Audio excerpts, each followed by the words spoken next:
Hello there, and you're welcome to another episode of your most watched business show in the country. This is the Business Weekly Show here on Citi TV, and my name is Michael Obodu, your host. In the next 60 minutes, I'll be bringing you highlights from the world of business. If you're ready, let's go.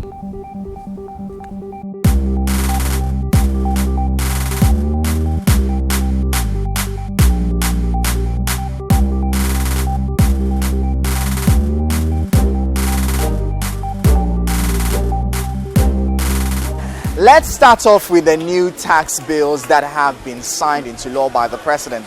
The Ghana Union of Traders Associations, GUTA, recently issued a warning about the potential economic consequences of the taxes once they are implemented.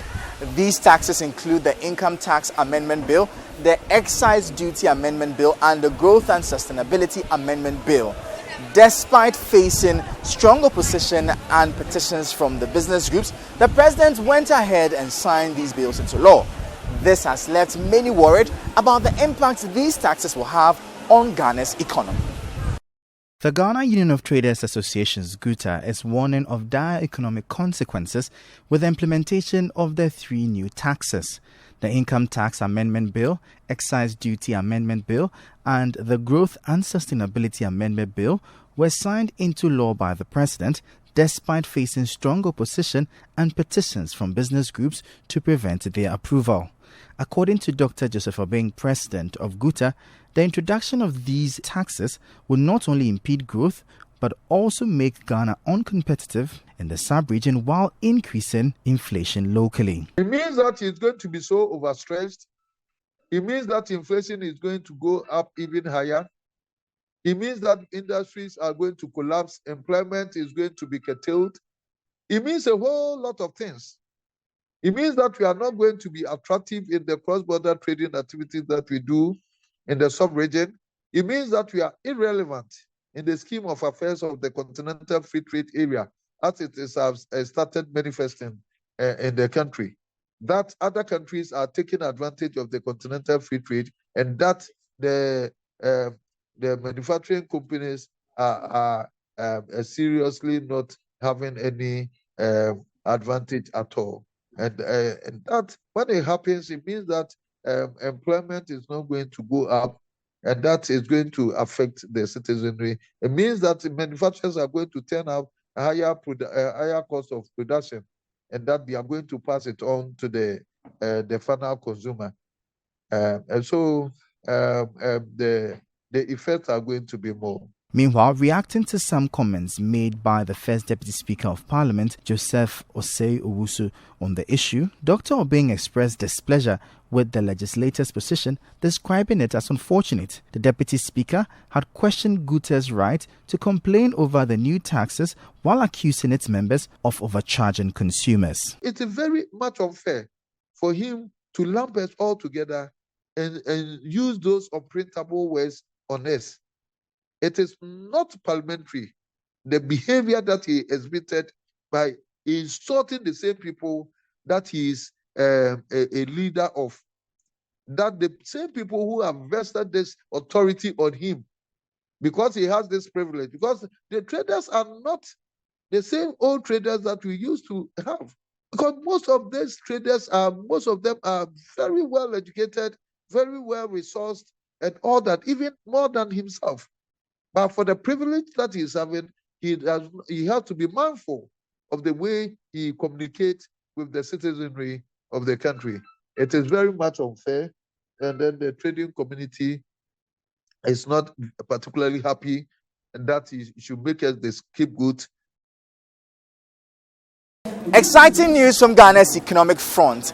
The latest data from the Ghana Statistical Service shows that the country's economy grew by 3.7% in the last quarter of 2022.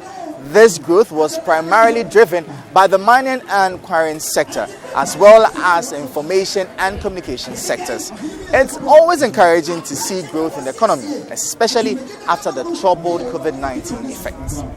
Data from the Ghana Statistical Service has revealed that Ghana's economy expanded by 3.1% in 2022. According to the Ghana Statistical Service, this is a dip as compared to the 5.1% recorded in the year 2021. The data also shows that the economy grew by 3.7% in the fourth quarter of the year 2022. Addressing the media, government statistician Professor Samuel Kobna Enim indicated that several sectors of the economy recorded negative growth. He highlighted the figures for the last quarter of 2022. We turn to the highlights of the last quarter 2022 GDP and the annual GDP. In the last quarter of 2022, Ghana's economy grew by 3.7% with all the sectors taken into consideration. If you discount the effect of oil on our GDP in the last quarter of 2022, the economy grew by 4.3%. These respective growth rates of 3.7% and 4.3% are relatively lower than the growth rates that were recorded between the period 2020 and 2021, when oil GDP grew by 5.6% and non-oil GDP grew by 6.9%. From a sectoral point of view, the economy continued to be driven by the services sector, which in the last quarter of 2022 contributed 45.3% to the GDP of the economy. We saw a marginal increase in the contribution of the industry sector, growing from 33.4% in 2021 to 36.0% in 2022. The contractions as recorded in the last quarter of the year 2022 was not so different with the overall growth rate for the same year. From an annual perspective, the value of the economy in 2022 was 610 billion, specifically 610,222 million Ghana cedis for the year 2022. This is in current terms. In constant terms, the value of the economy for 2022 was almost 180 billion, and from a non-oil perspective, the value of the economy in 2022 was 169 billion. Given the respective values in 2021, from an oil perspective, the economy grew by 3.1% in 2022 relative to 5.1% in 2021, indicating a dip of about 2.0 percentage points between the periods 2020 compared to 2021 and 2021 compared to 2022. From a non-oil perspective, we have equally recorded a dip of about 2.8 percentage points, as from a non-oil perspective, the economy grew by 6.6% between 2020 and 2021, and between 2021 and 2022, the economy grew by 3.8%. Meanwhile, economist Dr. Patrick Isumin has expressed worry over the contractions recorded in the various sectors of the economy. I think it's quite disappointing that the growth slowed down about 2 percentage points from what we had last year. In some sense, this was expected given the year that 2022 was. We definitely expected that the growth rate would be lower, but it's still a little lower than what the government itself had expected.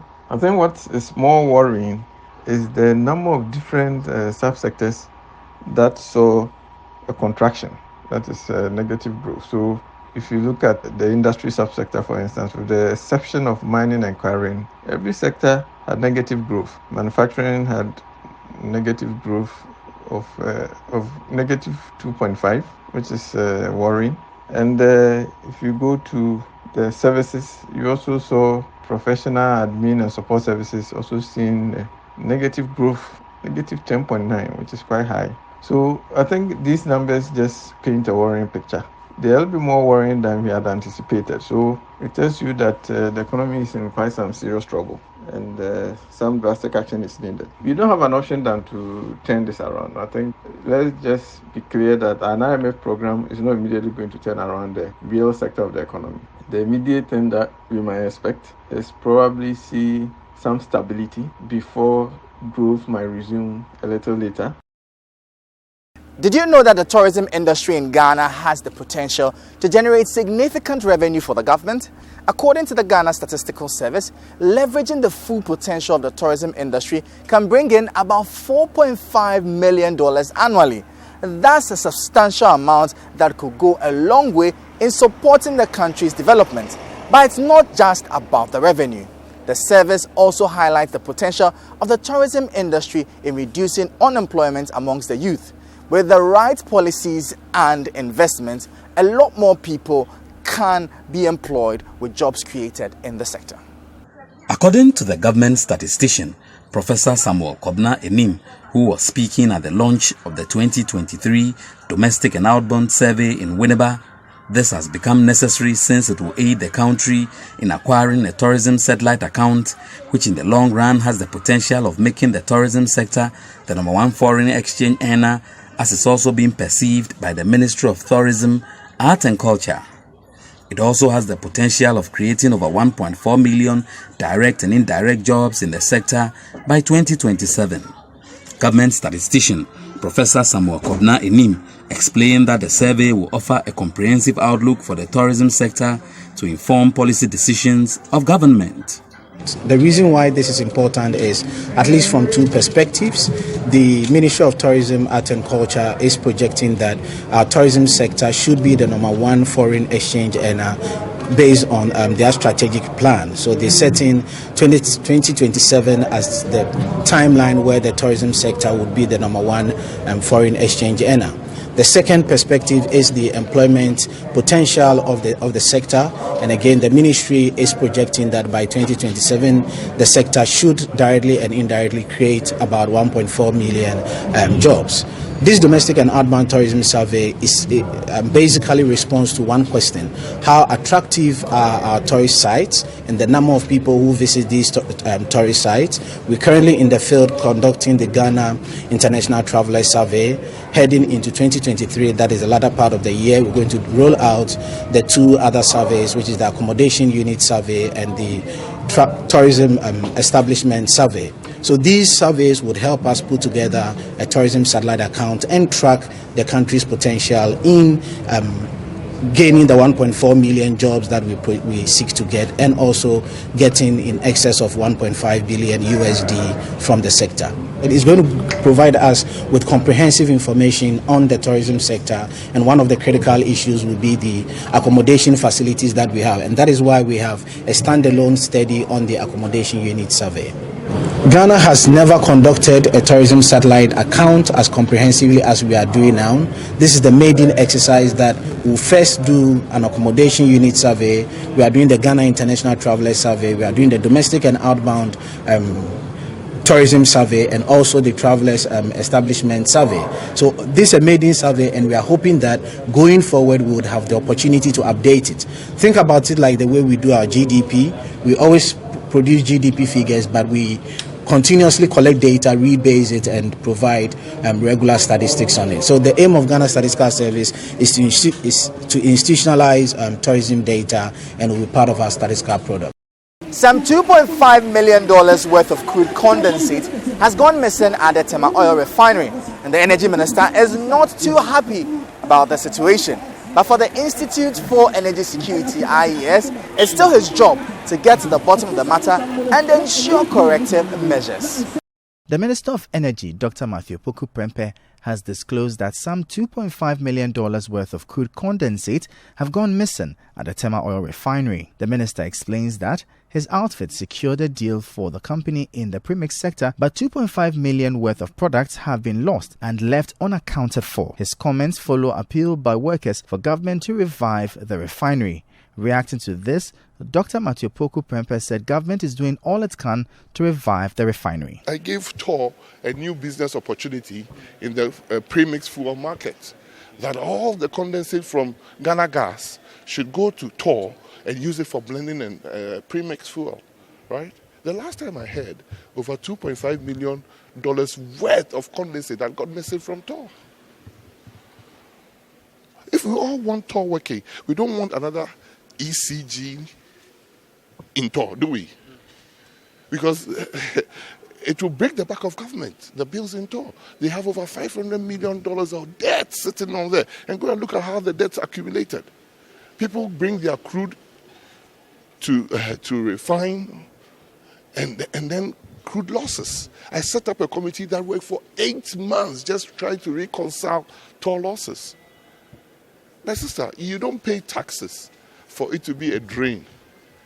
You pay taxes for an efficient function of government. Government, I can tell you, is doing so much work to bring TOR together. As we speak, there are proposals lying down in TOR. Meanwhile, the Institute for Energy Security, IES, says it expects the Energy Minister to address the challenges at the Tema Oil Refinery rather than lament over them. In an interview with Citi Business News, Executive Director of IES, Nana Mwesi VII, called for more commitment to ensure the refinery operates. We will rather want to know what the minister have done about the situation. You can't just be showing your frustration, but you must act as a minister. You inaugurated the board into place, and so if the board and management team are supervising over losses and they are not able to bring the refinery back into shape, then of course it's a cause for concern, and we must expect of you as minister to act. Your refusal to act means you are patronizing the rot, the losses, the inefficiency, and the non-functional nature at all. And so we rather expect the minister to act and not complain. What Ghanaians expect of them is to bring back TOR for purposes of at least our fuel supply security, also to secure the jobs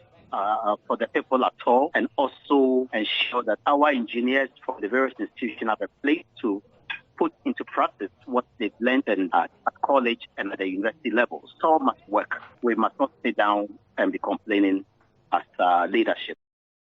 Let's stay much longer with the energy sector, as it looks like there are more concerns there. The Energy Minister, Dr. Matthew Poku Prempeh, has expressed dissatisfaction with the Electricity Company of Ghana, ECG's failure to meet its revenue mobilization target. Apparently, the company was only able to recover 2 billion Ghana cedis, which is less than 80% of its set target in a 1-month revenue mobilization exercise. It's understandable that the Energy Minister would be concerned about the ECG's performance in revenue mobilization. After all, it's important for the company to meet its target to ensure a stable and reliable supply of electricity. This is the very first time I am personally seeing this high-level delegation from ECG as far as the Energy Ministry is also concerned. Don't forget, when we started, that was on the March 20th, we've been in the company of the task force, we've been to Tema, we've been to other parts of the country following up on some SLT customers, SLT being the special load tariff consumers of the Electricity Company of Ghana. So we've been in their company. A number of companies were disconnected for non-payment, and this particular exercise is either you pay or you are disconnected. It's as basic as that. They are taking no other excuse for power consumed that the customer hasn't paid for. They believe that over the period, the debt that has accumulated on their books has been too huge, and that is also crippling their operations. So taking up the initiative to embark on this national exercise, they believe that they've been able to recoup some significant amount of money. One, to settle their debtors being the IPPs, which are the independent power producers, and also to ensure that other producers within the value chain are also sorted out, as well as the task force that are also embarking on this exercise. When the exercise ends tomorrow, we are hearing or learning from the managers that the exercise is not going to end totally. They believe they're going to institute some form of operation that would from time to time go around to also basically collect revenue. When ECG began this program, I always communicated to the management that I'll demonstrate our support for this program by physically visiting one or two entities with them. And that is what I've done today, and probably I'll do on Friday. You've been receiving briefing from the task force, every now and then. What have they been sharing with you? Has the exercise been successful? What are the challenges they faced that they've shared with you? The ECG, I think, said that the amount of money that they intend to collect or has not been paid over a certain period was over 5 billion. I would like to know, when they finish the program, how much they've been able to collect and why they were not able to collect probably 80% of the bill. I don't believe in success factors we cannot all clap to. If they think the program has been successful, they must demonstrate it in how much they've retrieved. If not, what has caused their inability to retrieve it, and what plans are they having for subsequent visit. And aside that, also take the opportunity to check the health of their meters and check the illegalities in the system that is contributing significantly to the system losses that the ECG has encountered over the period. There shouldn't be some payers of electricity and others who we call non-payers of electricity. Whether it's because the meter is not working, or it's because you are doing things, or you are using a meter not certified, or you are bypassing the ECG system. Who should pay for who to enjoy? We should all know that ECG is rendering such a vital service for all Ghanaians, especially in their zone, and everybody must prioritize paying electricity. We should really look back for when we were not enjoying electricity and we were all having generators. And if you'd like, all of you do a study. Switch off your ECG prepayment system, don't pay for 1 month, and use generator for 1 month and compare the bills. Without energy, there is no economy. And everybody must pay. You can't want lights and shout if the lights are not on and you shout against government. And if lights are on, you say, I won't pay my bill. So the Minister of Energy, Dr. Matthew Poku Prempeh, has now arrived in the team of the ECG task force, as well as the top managers of ECG here at the premises of Coca-Cola.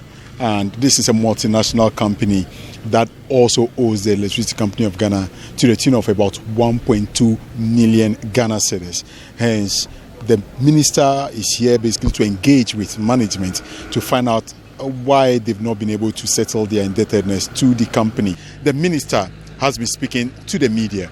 ECG is going after companies that are stealing or bypassing or misbehaving. And I want to clear that erroneous impression. ECG is also taking advantage and visiting good companies that are doing regular payment, that need support necessarily for their work and encouragement, and also be shown as one of the companies that people should emulate. If you have any concerns over access to subsidized fertilizer under the Planting for Food and Jobs program, you no longer have to worry. The Ministry of Agric is assuring there's enough supply of fertilizers from last year. It's always reassuring to hear that there's enough supply of essential agricultural inputs like fertilizer to boost food production and security in Ghana. Let's hope that this continues to be the case so that the program continues to benefit farmers and contribute to Ghana's agricultural development. The Ministry of Agriculture has allayed fears of a shortage of subsidized fertilizers under the Planting for Food and Jobs program. This comes after concerns were raised over the non-payment of suppliers of the product, coupled with agitations over the supply disruptions caused by the Russia-Ukraine war. By speaking to the media on the sidelines of the AFAP Regional Public-Private Dialogue event, a Deputy Minister of Agriculture, Yao Frimpong Ado, stated that there was enough supply of fertilizers from last year, hence no need for concern. We have a lot of stock of fertilizer from last year's. You see, and the arrangement of the PFJ has been this, that this year the suppliers supply us and we pay them the next year. So what a lot of things that the fertilizers they bought last year, a lot of them have stock. They have it in place because last year there was a delay in the subsidy program. A lot of them got some fertilizers that are still there, and some of them I know this year that's what they're going to do. After all, those that people are complaining about that we will sign, we will purchase from our budget. It's next year that we will pay them.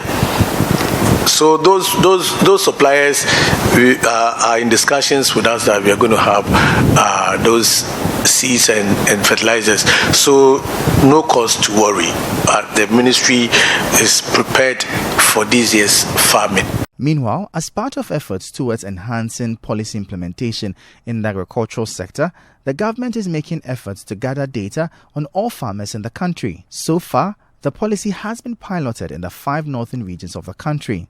Speaking At the AFAP Regional Public-Private Dialogue event, the Deputy Minister of Agriculture, Yao Frimpong Ado, stated that collecting national data on farmers in the country will help channel resources adequately to the sector. A program for one of our star projects in the north, we called it a SAPIP. And what the project seeks to do was to get every farmer, a database of every farmer in the first of it used to be the 3 northern regions, but now there are 5 northern regions. And it has gone down so well. They've compiled all the registrations of all the farmers in the 5 northern regions. We just had a meeting with them last week, and we need to roll it out to the other regions. So somebody asked about the timelines. When are we going to do that? Discussions are underway with the new minister. He's so passionate about data. He's so passionate about data. So I'm sure we are going to fast track that process so that we will get a full list of farmers around the country. Because we were just giving some figures that we have 3 million farmers and all that. After the exercise in the north, we realized that it is not what we see. People go out there and ask people, are you a farmer? And because of where he's coming from, yes, I'm a farmer. But actually, he's not a farmer over there. It looks like there's some potential for Ghana's floricultural industry to flourish, but sales have not been meeting expectations. Some floriculturists have been talking about the abundance of plants and flowers in the country and how investing in the sector could lead to its growth. Hopefully, the relevant stakeholders can work together to tap into the potential and bring Ghana's floricultural industry to new heights. It would be great to see more locally grown flowers in our homes and businesses, and it would be even better to see more Ghanaians employed in the industry. Today, we explore the floral industry with particular focus on the natural plants and flowers. The country abounds with plants and flowers that any good florist could use to create beautiful decorative pieces. Following the lockdown period, as a result of the COVID pandemic, it was perceived many people made it a hobby to tend plant and flowers in their gardens. Apart from serving beautification purposes, flowers convey several messages such as romance, empathy, sympathy, and other well wishes. Flowers come in different shades and colors. A rose here, an ivy there, hibiscus, royal palms, and many more. The industry equally creates several employment avenues for the teeming youthful population of the country. Prosper Abuchi, who has been in the business for over 7 years, walked us through his daily activities as a florist. Garden work, all the time there is work. Every day is like farming. Every day you weed, you take bad weeds out of the plant so that the plant will get itself and grow well.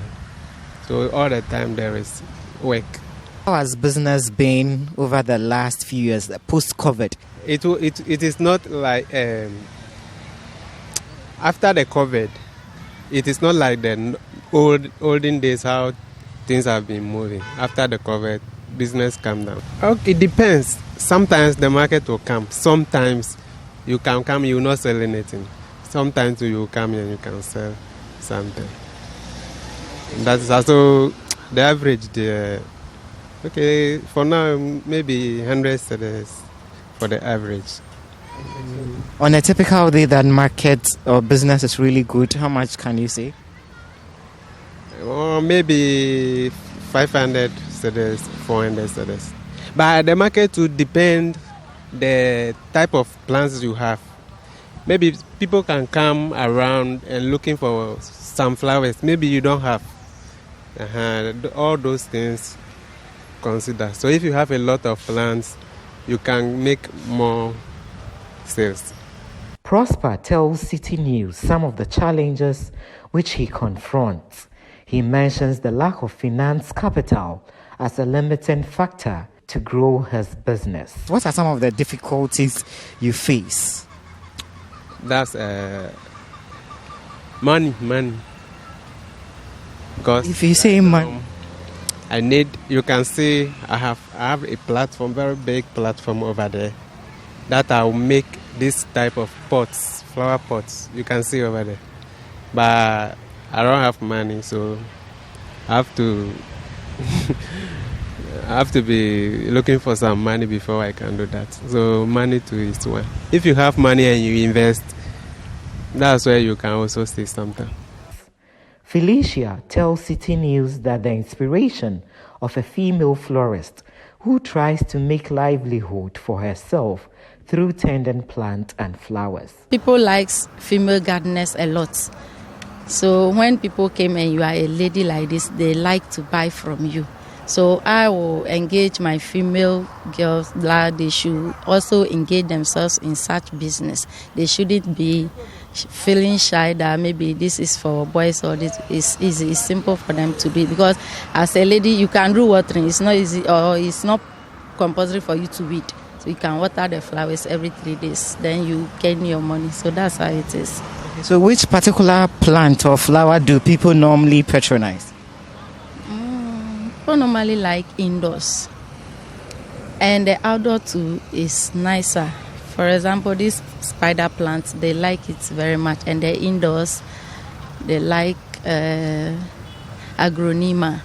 We have agronema red and pink.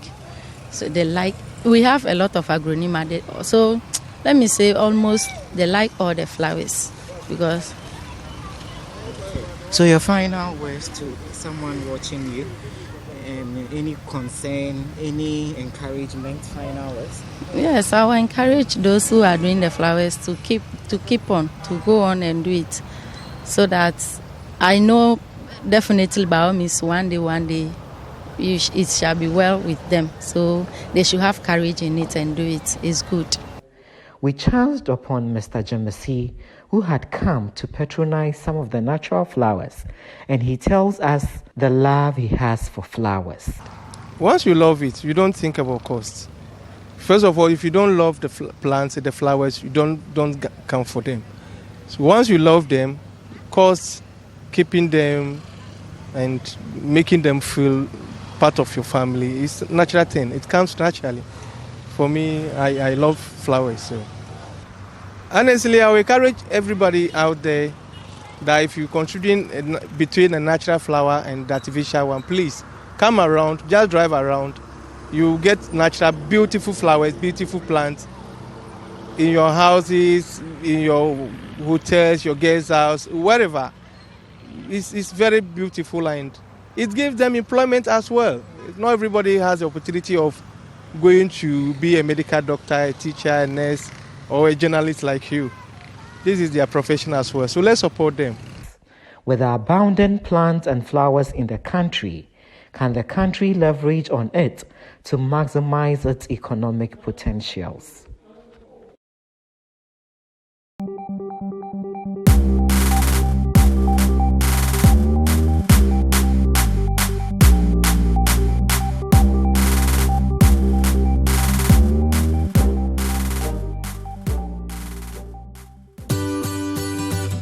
Citi TV is live on DSTV. Go to channel 363.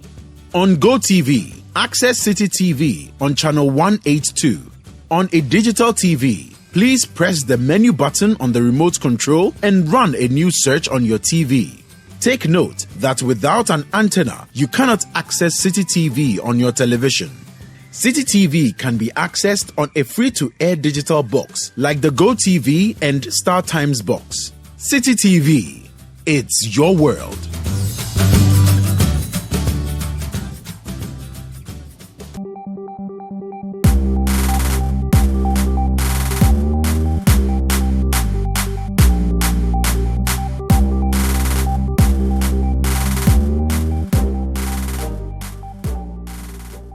Revenue mobilization has been a major challenge for various assemblies in Ghana due to corrupt practices by some officers, leading to a shortfall in revenue generated.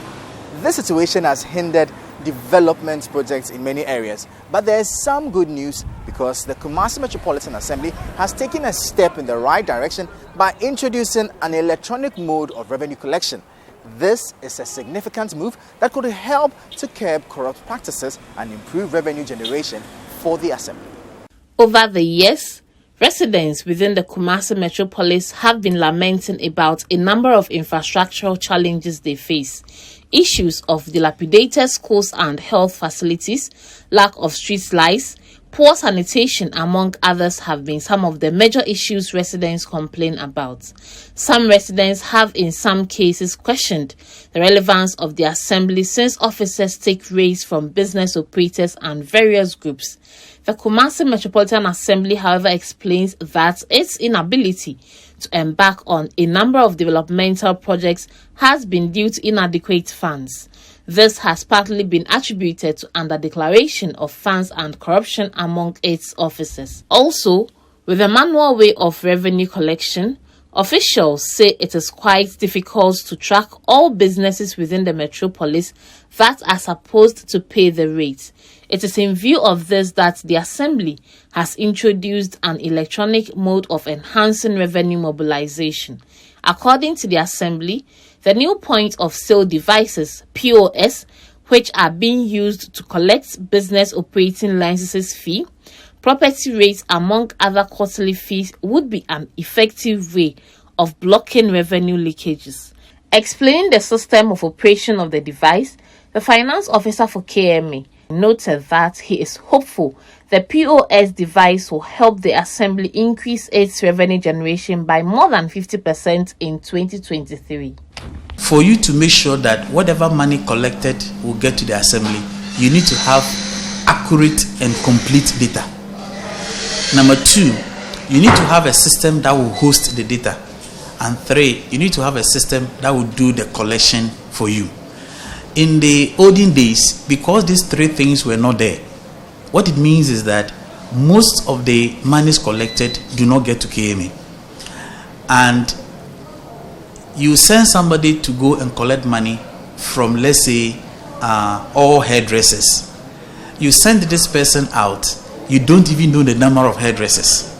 Obviously, that's the first line of the leakage, because the person will come and tell you that I collected 10 hairdressers when in actual case you may have 50 hairdressers. That's the first line of leakages, because we didn't have data. Addressing the media during the launch of the initiative, the mayor of Kumasi, Samuel Pine, noted that the device will help block revenue leakages and improve revenue mobilization within the metropolis. This is what the KMA is doing, modernizing our ways, using technology to make sure people do not steal, let me put it in quotes, steal from the coffers of the Assembly when it comes to revenue generation. And when we are able to generate enough, that is when we see massive development, because almost all of what we do here, if you don't have the funding, you cannot do it. So providing furniture for our schools, making sure that the dilapidated buildings are fixed and all that, if you don't get enough revenues for that, it will be a difficulty and a challenge for us. The Seshiriosu Municipal Assembly of the Western North Region is taking a proactive step in supporting local businesses affected by the COVID-19 pandemic. By injecting 1.5 million Ghana cedis into its local economy, at least 200 small and medium-scale enterprises have benefited from the fund. The Assembly believes that the success of local businesses is essential for the growth of the community and cannot afford to overlook their decline. In order to further support these businesses, a forum was held in the community to sensitize community members on opportunities available for their growth. The Business Forum brought together a majority of people in the business fraternity in the Seshiriosu municipality and across the region. Representatives from the National Development Planning Commission and the Ghana Enterprises Agency were also present for the deliberations on activities implemented by the Assembly in 2022 and the work plan for 2023. As part of the activities, the economic potentials within the municipality were discussed thoroughly to bring to light other areas where potential entrepreneurs and or participants can further explore to earn additional income. A presentation on the African Continental Free Trade Area, AFTA, was made to enlighten participants on the need to take advantage of the large market that awaits their products. Speaking to Citi Business News, the planning officer for Serioso Municipal Assembly, Louis Agri, highlighted the support provided to the business community by the Assembly. The Assembly exists to create the enabling environment to protect businesses and sustain their growth. So as part of our mandate, we decided to support this small and medium-scale enterprises with an amount of 1.5 million Ghana cedis through the banks. So if you look at the data we presented today, we have about 200 people who have been supported through this avenue or window. We are giving them a lot of education for them to know the avenues and opportunities that exist for them as SMEs.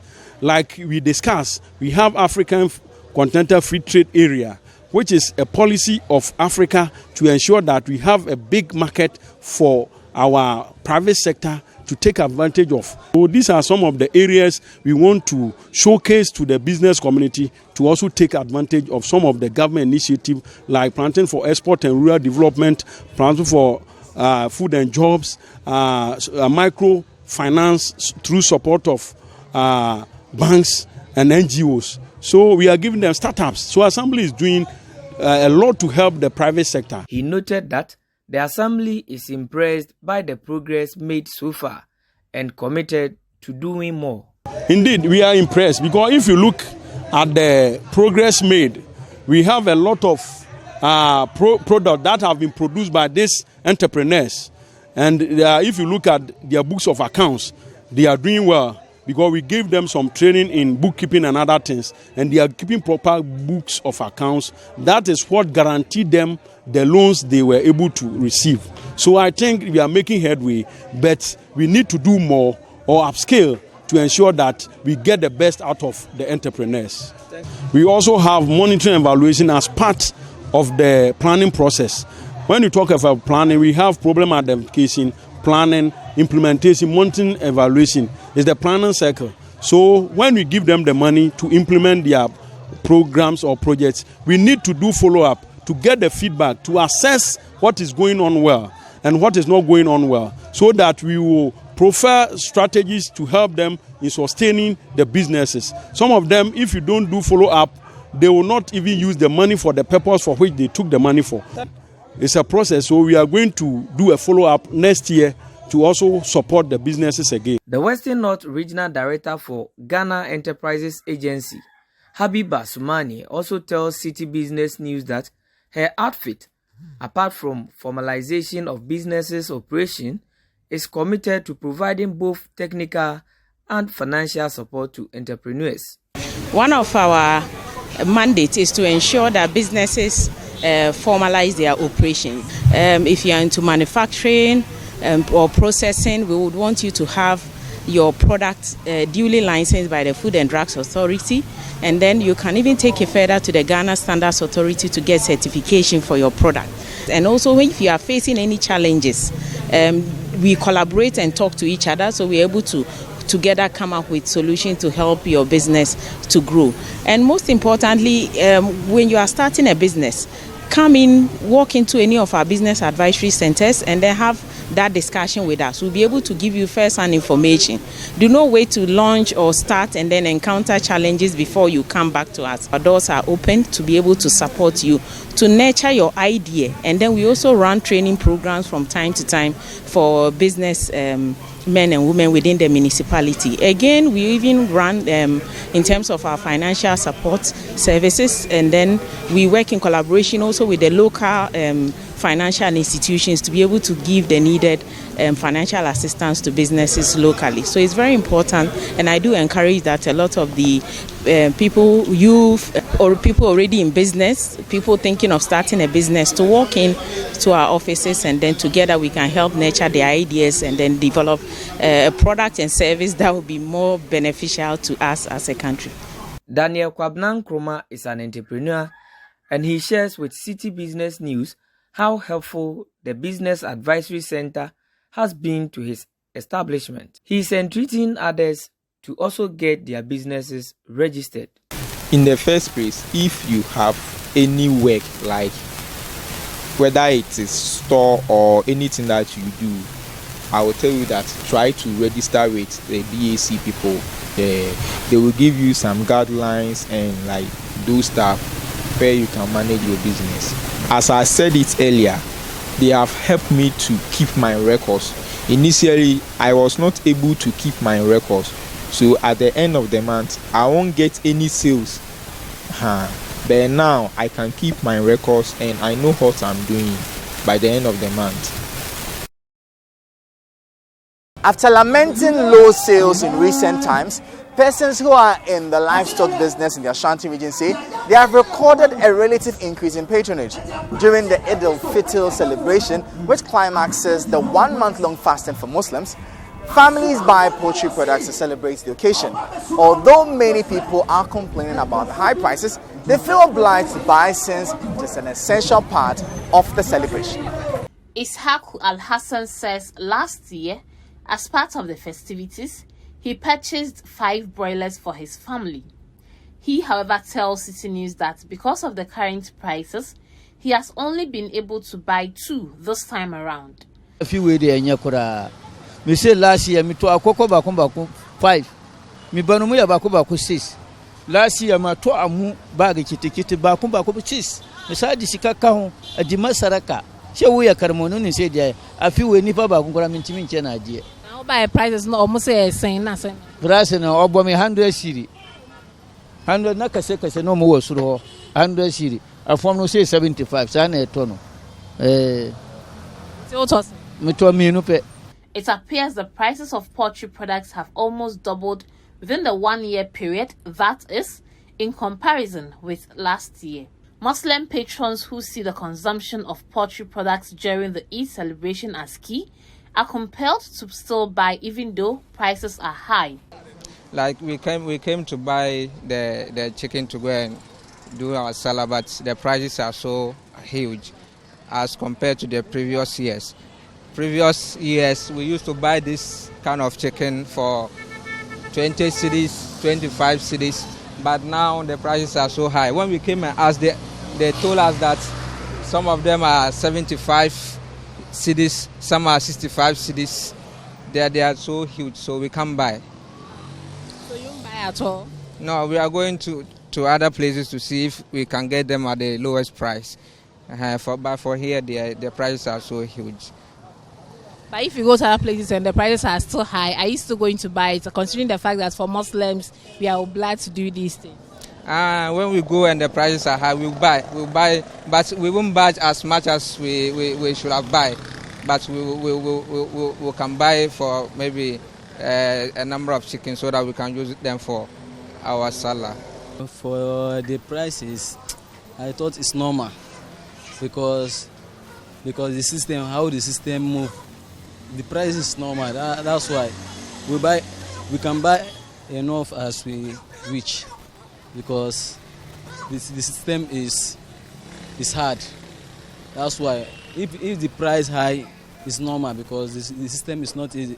All of us we are crying. So we can't blame them, because when they want in their farm, they buy a lot. They buy food for the prices is too high. That's why. How much did you buy some of these things last year, and how much are you buying them? Last year we buy 70, 60, 50, 100 cedi, but this year 1.2, 80 cedi, 1.5, 1.7. Poultry dealers in the Ashanti region, just like many parts of the country, have been complaining about low patronage in recent times. Their business appears to have received a relative boost during the Eid al-Fitr period, despite the numerous complaints by consumers about high prices. This year has not been like the previous years. The prices have gone up due to 1 or 2 factors. The breeding, their food and whatever, the medicine they took. And most often than not, there is also the factor of the exchange rate, which we use to buy the medicines and what have you. So this year has changed compared to last year. Patronage is very encouraging, but it's not like the other years. It's been very consistent. We Muslims, we like to patronize some of this, regardless of the situation we find ourselves. It's not like the other traditions. We patronize it, regardless of whether the price is high or not. But it's not much of high of the patronage compared to last year. So far this year, the business is, I can say the business is very good, and yeah, there is no money, but a lot of people try the best to buy it, and I think for us it's good. And I think the business is very good for us. Oh, alhamdulillah, ebi mu between 5, ebi between 2, ebi Abuchi on samba on babium. So But still ebi. Alhamdulillah, ebi to on say ya jutwa bi kura enhwe no ye o mo be say 7 no e ko 7 na 8. Ana pa no so bia be to be say 15. Alhamdulillah, ya wo say eboto no omoboto no omuntimi ehwa.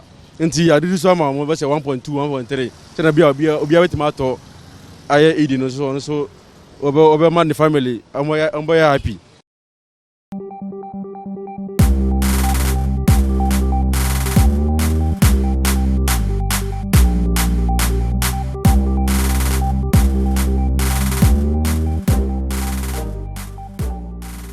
Well, that'll be all for today's episode of the Business Weekly Show here on Citi TV, your most watched business show in the country. If you want more business stories, please visit our website, citibusinessnews.com. My name is Michael Obodu. Let's connect on Twitter @mobodu. Catch you same time next week. Stay safe, stay informed. Bye-bye.